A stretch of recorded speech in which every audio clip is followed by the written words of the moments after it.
नमस्कार, कैसे हैं आप? आज हमारा जो निबंध का शीर्षक है वो है अधिकार बढ़ने के साथ उत्तरदायित्व भी बढ़ जाता है। भूमिका हम रहस्यात्मक देखिए भूमिका ना इसलिए बनाई जाती है ताकि पूरे निबंध को हम भूमिका के माध्यम से एक स्ट्रक्चर दे सकें। यानी जो परीक्षक है वो ये समझता है कि आप भूमिका के माध्यम से परीक्षक को कहाँ तक ले जाना चाहते हैं। क्या भूमिका इस तरीके से आपने लिखी है कि वह पूरे निबंध को जो 1200 शब्दों का निबंध है उस निबंध को पढ़ने के दौरान लेखक को पता ही ना चले, मतलब वो ऊब ना जाए, ऊब कर पन्ना पलट ना दे, ऐसी चुनौतियों का सामना ना करना पड़े आपको। तो भूमिका हमें इस तरीके से लिखना होता है कि वो एक नींव निर्मित कर दे पूरे निबंध का, ताकि उस नींव से हम पूरे निबंध को आगे बढ़ा सकें। तो शुरुआत करते हैं हम। रात के सन्नाटे में एक छोटा सा गांव अंधेरे में डूबा था। बिजली का स्विच एक व्यक्ति के हाथ में था। सिर्फ एक निर्णय पूरे गांव की रोशनी तय कर सकता था। उसने स्विच दबाया और गांव उजाले में नहा गया। उसी क्षण उसे एहसास हुआ कि रोशनी का अधिकार सिर्फ शक्ति नहीं बल्कि विश्वास की जिम्मेदारी भी है। अधिकार जितना बड़ा होता है उतना ही वह दूसरों के जीवन पर प्रभाव डालता है और यहीं से उत्तरदायित्व जन्म लेता है। यह प्रश्न केवल केवल राजनीति या शासन का नहीं बल्कि जीवन के हर क्षेत्र का है। परिवार से लेकर राष्ट्र तक, शिक्षक से वैज्ञानिक तक, जहाँ राष्ट्र है वहाँ जिम्मेदारी, पर जहाँ अधिकार है वहाँ जिम्मेदारी का अदृश्य अनुबंध भी मौजूद होता है। यही संबंध सभ्यता को संतुलन देता है और अराजकता को बचाता है। इसी क्रम में हम आगे बढ़ेंगे और हम इसे 3 डायमेंशन में समझने की कोशिश करेंगे कि हाँ, वो कौन सी स्थितियाँ हैं जहाँ पर अधिकार स्वाभाविक रूप से उत्तरदायित्व को जन्म देता है। यानी अधिकार बढ़ेगा तो उत्तरदायित्व ही बढ़ जाएगा। फिर कुछ ऐसी स्थितियों को देखेंगे जहाँ पर उत्तरदायित्व जो है वो अधिकार के साथ समतुल्य में नहीं है, यानी अधिकार बढ़ेगा तो उत्तरदायित्व नहीं भी बढ़ सकता है। और तीसरे में हम एक संतुलित आयाम देखेंगे कि हाँ, वो कौन कौन सी स्थितियाँ हैं कि हम इसमें देख सकते हैं।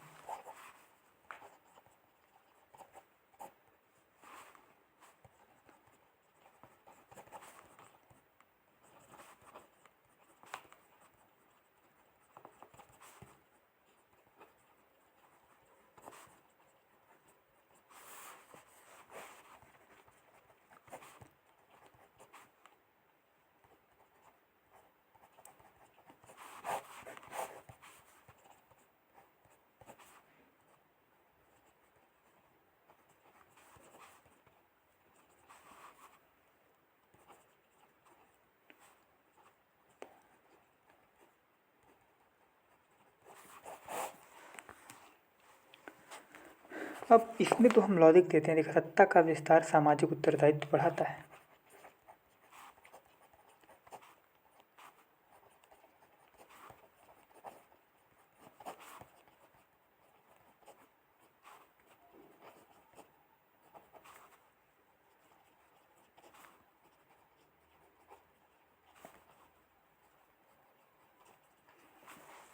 जब किसी व्यक्ति या संस्था के पास निर्णय लेने की शक्ति होती है तो उसके निर्णय लाखों लोगों के जीवन को प्रभावित करते हैं। इसलिए सत्ता के साथ नैतिक जिम्मेदारी अनिवार्य है।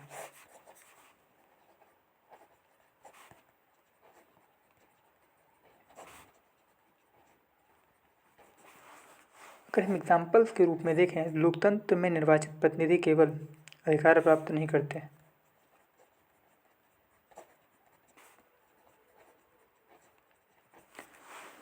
बल्कि संविधान के प्रति उत्तरदायी भी होते हैं। संसद का अधिकार कानून बनाना नहीं है, परंतु वही अधिकार जनता के हित में प्रयोग करना उसका कर्तव्य बन जाता है।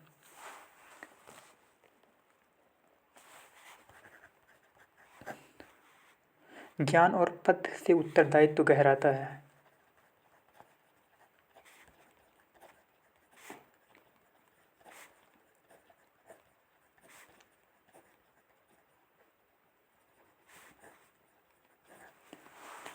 जितना अधिक ज्ञान और प्रभाव उतना ही समाज के प्रति कर्तव्य बढ़ता जाता है। जब आप ये समझने लगते हैं कि वास्तव में क्या गलत हो रहा है, ऐसे समझ लीजिए राधा राम मोहन राय, उनको पता लगा कि समाज में ये चीज़ें गलत हो रही हैं, है ना। राधा राम मोहन राय, ज्योतिबा फूले हो गए, विद्यासागर हो गए, है ना, सावित्रीबाई फूले हो गई, दयानंद सरस्वती हो गए, है ना। इनको ज्ञान हुआ कि समाज में ये गलत हो रहा है, तो इनके लिए उत्तरदायित्व तो ये बढ़ गया कि मैं जानकर अगर चुप बैठ गया तो फिर समाज कैसे सुधरेगा। उदाहरण के लिए वैज्ञानिकों के पास परमाणु तकनीक विकसित करने का अधिकार है, लेकिन उसका उपयोग शांति के लिए करना ही उत्तरदायित्व है। ओपेनहाइमर ने परमाणु शक्ति के बाद कहा, अब मैं मृत्यु बन गया हूँ। यह कथन अधिकार और जिम्मेदारी के द्वंद्व को स्पष्ट करता है।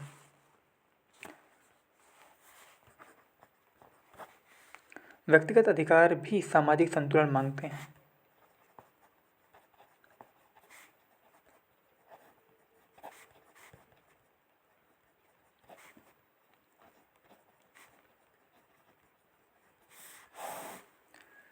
अभिव्यक्ति स्वतंत्रता और संपत्ति जैसे अधिकार तभी सार्थक होते हैं जब वे दूसरों के अधिकारों को बाधित ना करें। अभिव्यक्ति की स्वतंत्रता का अधिकार है, लेकिन घृणा फैलाना या हिंसा भड़काना इसका दुरुपयोग है। यही कारण है कि संविधान ने अधिकारों के साथ युक्ति संगत प्रतिबंध भी जोड़े हैं।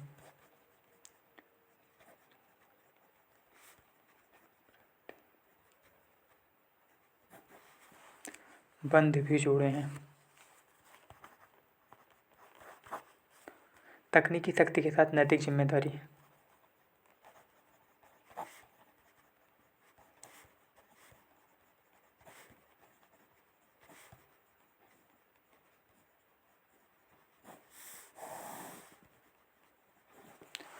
आज डिजिटल युग में सूचना पर अधिकार रखने वाले व्यक्ति समाज को दिशा दे सकते हैं। सोशल मीडिया प्लेटफॉर्म पर प्रभाव रखने वाले व्यक्ति यदि गलत सूचना फैलाए तो समाज में अस्थिरता बढ़ सकती है।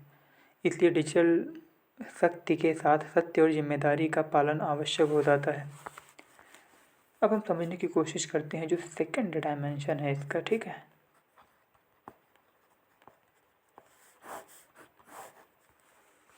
अधिकार और अधिकार का केंद्रीकरण उत्तरदायित्व को कमजोर कर देता है।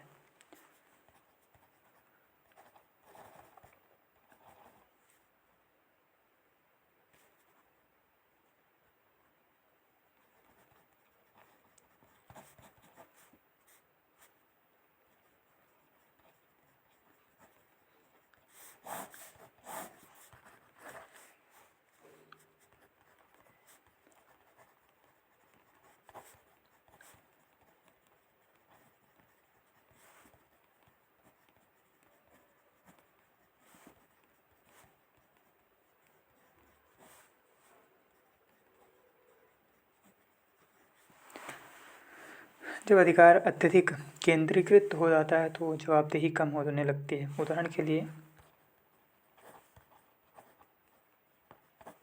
इतिहास के कई निरंकुश शासन ऐसे रहे जहां शासकों के पास अपार अधिकार थे पर उत्तरदायित्व की व्यवस्था नहीं थी। परिणामस्वरूप शोषण और असमानता।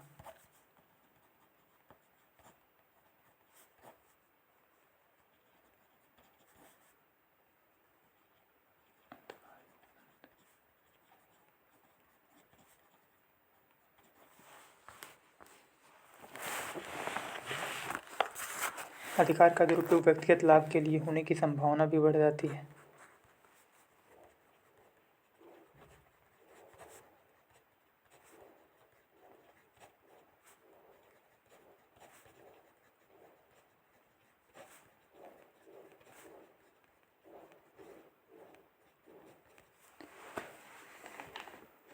कई बार व्यक्ति अधिकार को जिम्मेदारी के बजाय विशेषाधिकार समझ लेता है।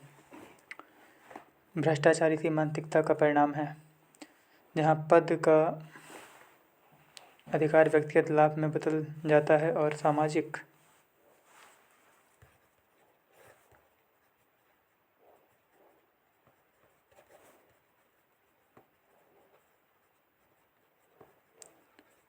सामाजिक उत्तरदायित्व तो गौण हो जाता है।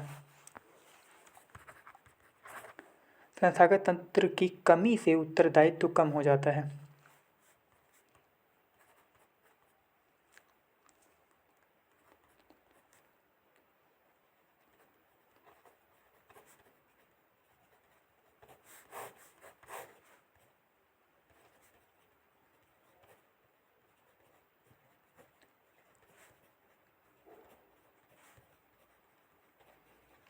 यदि जवाबदेही की व्यवस्था कमजोर हो तो अधिकार बिना जिम्मेदारी के प्रयोग होने लगता है। उदाहरण प्रशासनिक पारदर्शिता की कमी, निगरानी तंत्र का अभाव और न्यायिक विलंब ऐसे कारक हैं जो अधिकार को बिना उत्तरदायित्व के प्रयोग की स्थिति पैदा करते हैं।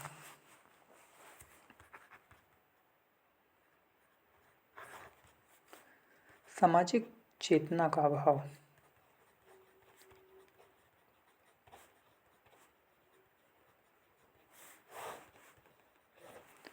अधिकार तभी जिम्मेदारी बनता है जब समाज में नैतिक चेतना हो, यानी कोई व्यक्ति को अधिकार मिलने के बाद वह तभी अपने उत्तरदायित्व का सही से निर्वाह कर पाएगा जब उसके अंदर संवेदनशीलता हो, चेतना हो, समाज को समझने जानने की क्षमता हो।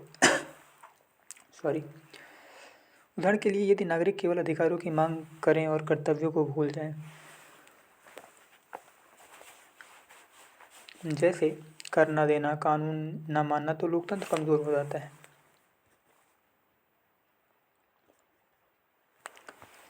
इसका जो थर्ड डायमेंशन है,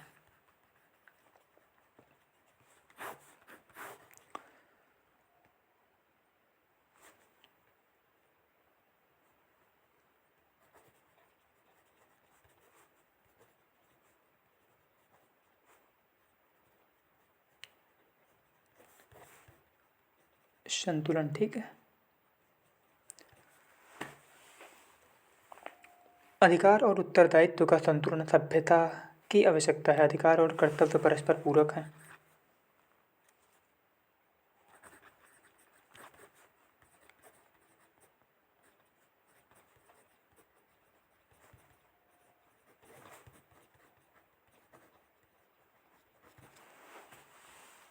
वास्तव में अधिकार और उत्तरदायित्व दो अलग अवधारणाएं नहीं बल्कि एक ही सिक्के के दो पहलू। उदाहरण, मतदान का अधिकार लोकतंत्र की शक्ति है, लेकिन मतदान करना नागरिक का कर्तव्य भी है। नैतिक नेतृत्व ही संतुलन बना सकता है।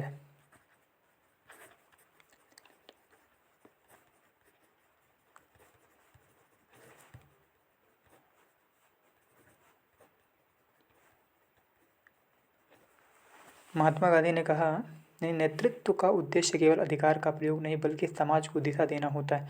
महात्मा गांधी ने कहा, स्वराज अधिकार नहीं जिम्मेदारी है। उन्होंने स्वयं अनुशासन और त्याग से नेतृत्व का उदाहरण प्रस्तुत किया।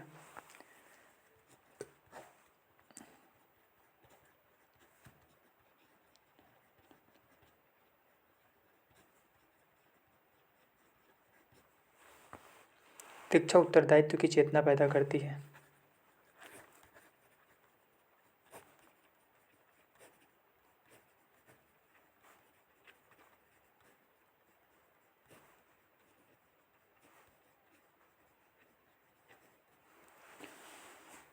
जब व्यक्ति शिक्षित होता है तो वह अधिकारों का उपयोग जिम्मेदारी के साथ करता है। नागरिक शिक्षा संविधान की समझ और नैतिक शिक्षा समाज को जिम्मेदार बनाती है। यही लोकतंत्र को स्थिर रखती है।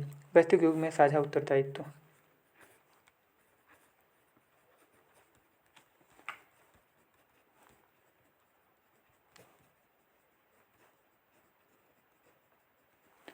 आज राष्ट्रों के पास तकनीकी और आर्थिक अधिकार हैं, लेकिन जलवायु, शांति और मानवाधिकार के प्रति उनकी जिम्मेदारी भी उतनी ही बड़ी है।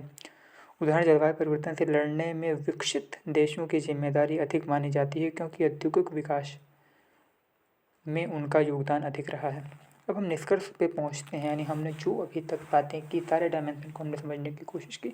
अब अंततः हम निष्कर्ष पे पहुंचेंगे और निष्कर्ष का एक गुण सबसे बेहतर ये माना जाता है कि निष्कर्ष अगर भूमिका से जुड़ा हो तो कहीं न कहीं पूरे एशे को, पूरे निबंध को लास्ट में समेटने जैसा हो जाता है, एक नई दिशा देने जैसा हो जाता है।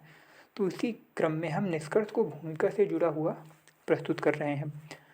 जिस व्यक्ति ने गाँव में बिजली का स्विच दबाया था, वह समझ गया था कि रोशनी देना आसान है, लेकिन उस रोशनी की ज़िम्मेदारी निभाना कठिन है। यही कहानी मानव सभ्यता की भी है। अधिकार हमें शक्ति देता है, लेकिन उत्तरदायित्व उसे दिशा देता है।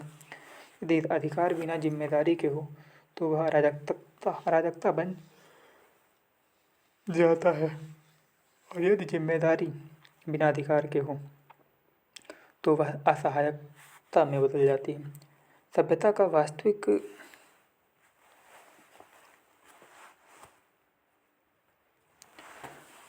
विकास इसी संतुलन में है, जहाँ अधिकार नहीं सेवा का माध्यम बनता है। जहाँ अधिकार शक्ति नहीं सेवा का माध्यम बनता है, जहाँ सत्ता नियंत्रण नहीं संरक्षण बनती है, और जहाँ व्यक्ति यह समझता है कि जितना बड़ा उसका अधिकार है, उतना ही व्यापक उसका उत्तरदायित्व भी है। अंततः समाज तभी प्रकाशमान होगा जब हर व्यक्ति अपने हाथ में मौजूद स्विच को केवल अपने लिए नहीं, बल्कि पूरे समाज के उजाले के लिए प्रयोग करेगा। यही अधिकार और उत्तरदायित्व का सच्चा समन्वय है, और यही एक परिपक्व, नैतिक और प्रगतिशील राष्ट्र की पहचान भी है।